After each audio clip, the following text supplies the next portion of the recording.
This is Auto Necrochess. It's a really fun and frankly quite addictive game. It's free on itch.io, so go check it out if you'd like. And in this video I wanted to talk about the game design of this game and what as game developers we can learn from it. So it's a simple auto battler type of game. If you've played Super Auto Pets or Teamfight Tactics or some other game like this, then this is not quite as nuanced as those. Basically, in this game you buy units and you watch them battle and you gain gold and you repeat until you either win or lose. So you can see here there's two kind of sets of hearts. The pink hearts are your hearts, and then there in the battle phase you can see the blue hearts, which are the enemy king's hearts. And once you run out of hearts you lose, and if you deplete all the enemy hearts then you get to play a boss level, and if you win the boss level you kind of win the run. And as usually games like this, it's all about getting good unit synergies, and if you have really good unit synergies then you can actually sometimes quite easily win the game. But the balance in this game seems to be pretty good, as in it's really hard to win. It doesn't feel too difficult, though. Today it took me like 5 runs to win the game, and but sometimes it's like I feel like it depends a lot on your skill. But it's of course hard to tell with games like these. The main tension of this game is trying to get the best team composition as possible, and with the RNG you are given. With many games like these, there is a lot of management of RNG. In, for example, Teamfight Tactics from Riot Games, there are many players, so whenever someone buys a unit, it's also removed from your pool, so the RNG is affected by other players. Now, this is a single-player game, so there isn't such a mechanic, and I'm not actually sure if there are any mechanics that relate to the RNG or if it's completely random. So it's a little bit hard to tell. So let's talk a little bit about the design of this game. The core loop of this game is pretty simple, and it's actually quite rewarding. You oftentimes have to take risks. Sometimes you have choices where buying one unit would be safer, but you kind of want to buy another unit that would scale better for the future. And this can sometimes pay off, and then it's really rewarding, but oftentimes it can also kind of feel just punishing. Now, of course, as a designer, it's okay to design games that punish the player, but I feel like you kind of need to find a balance where the punishment is relative to the skill of the player. Like the punishment is in proportion to the level of mistakes the player is making, and it's not just random punishment. Now, I kind of wanted to also talk about there's this mechanic in this game where you can see the kind of church building with the coins flowing out. Whenever you finish the shop phase, if you end with 0 coins and the last thing you did was purchased a unit, then you get additional coins for the next round. And there's a similar mechanic for giving your units permanent health and damage. And this is an interesting mechanic, kind of. It basically... You basically buy a building that gives you benefit, but the benefit is only given if you time your rerolls versus purchases correctly. Now, there aren't many situations where this is a choice you make. Almost always you can just, if you time your rerolls correctly, you should always be able to get the bonus from these buildings. Like you could see there, I gained 2 coins. But The only times I actually ever don't get the bonus is when I misclick on stuff. When I accidentally buy thing when I was supposed to reroll. Or when I kind of... It's not even that I forget, it's more like I was thinking about doing it the other way around, but I accidentally bought something. So this mechanic is kind of interesting when you think about it, but then in actuality it really only ends up punishing you for misclicks or from carelessness. So in that sense it's only really frustrating. It's never really like, yeah, good job, you actually played well your rerolls. It's almost always just, oh, you misclicked, oh, you forgot, well, too bad. And as a developer myself, I would try to avoid those kinds of mechanics. Like, if you change the game such that those buildings instead just gave you the bonus every time, would it make for a worse game or a better game?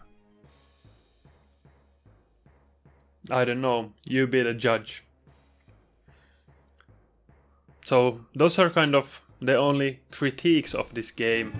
Of course, you could also critique the nature of these games as well in more general terms, like does the game have enough depth to it and such. But as far as I'm concerned, the variety in units makes this a really fun game to play. Now let's talk a little bit about the art in this game. As developers, we are plagued with the making art for our game and the time it takes to create art. First of all, it's difficult, but in addition to being difficult, it also takes a lot of time. Now, I think these graphics in this game are absolutely lovely. The style is really cool, but of course it's clear that the artist is actually quite skilled at drawing. So if you aren't quite as good, then of course, even though the art is simple, you won't be able to make your game look as good as this is. But still, we can still make our art better for our games and learn what they did well here either way. So first I want to point out the fact that it's the art is made of like really simple lines, and the line quality is really good, and each line is pretty much even weight or even thickness. Now you also want to keep your lines in your games consistent. Inconsistent lines really make your art look amateurish. In addition to the consistent lines, the shapes are really clear and they read really well.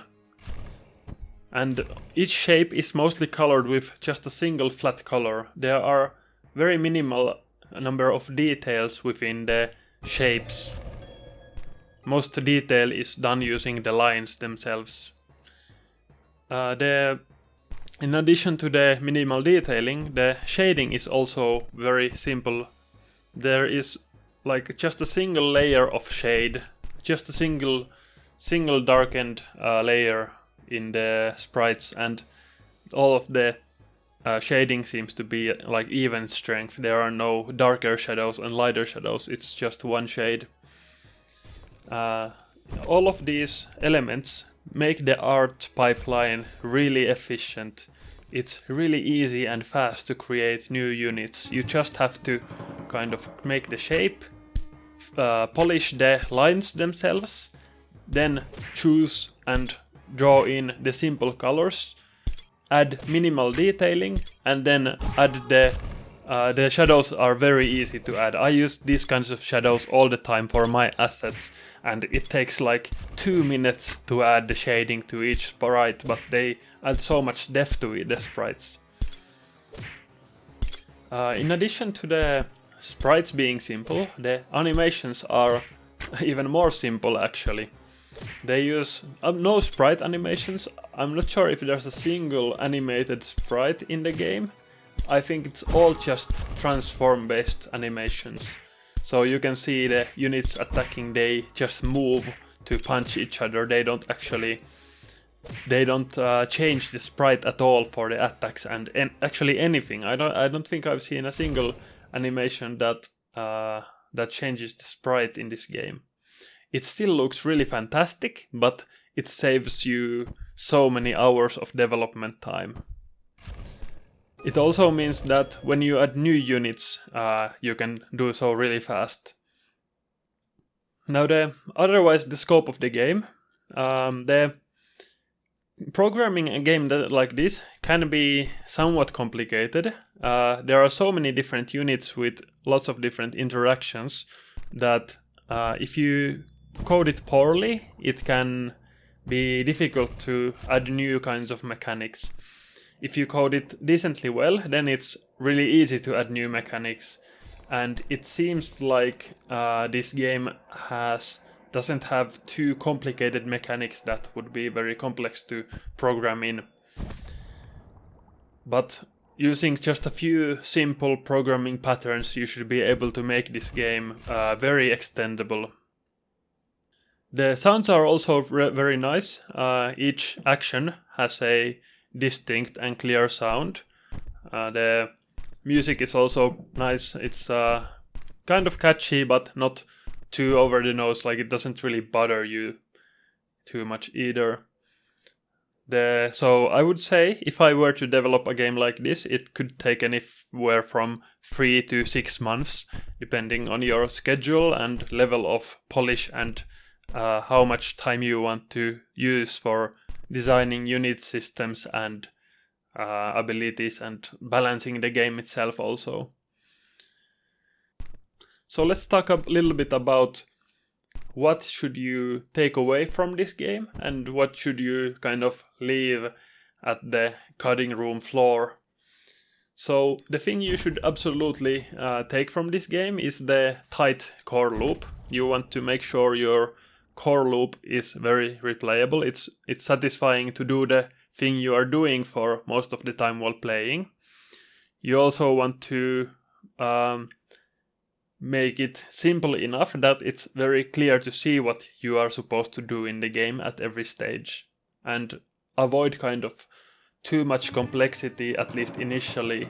Once the player becomes familiar, you can start adding layers of complexity, but if there's too much complexity at the initial stages, then the players will get overwhelmed. In this game, the complexity naturally increases as you unlock new units like every few battles. So you don't have all of the units available initially, which makes the learning of the game much easier. Additionally, there's a lot to learn from the art style. You should create a system for creating art assets. If you make your art assets, like improvise it every time, they won't look consistent. You want to make one art asset and use the process you use to make that one asset for all of the other assets as well. This way, the art will be consistent and your game will look much more professional. Nothing screams unprofessionality more than inconsistent art style and art assets. Now, the last thing you really need to make your games great is player feedback. If you just develop the game on your own, you will be blind to the faults of the game. You just cannot see what the beginner player sees. So, if you want to take your games to the next level, join my group down below in the description. There you can get personalized feedback for your game and excited playtesters who will give you very experienced advice. So, if that sounds good to you, hit the subscribe button, join the community, and watch my next video right here.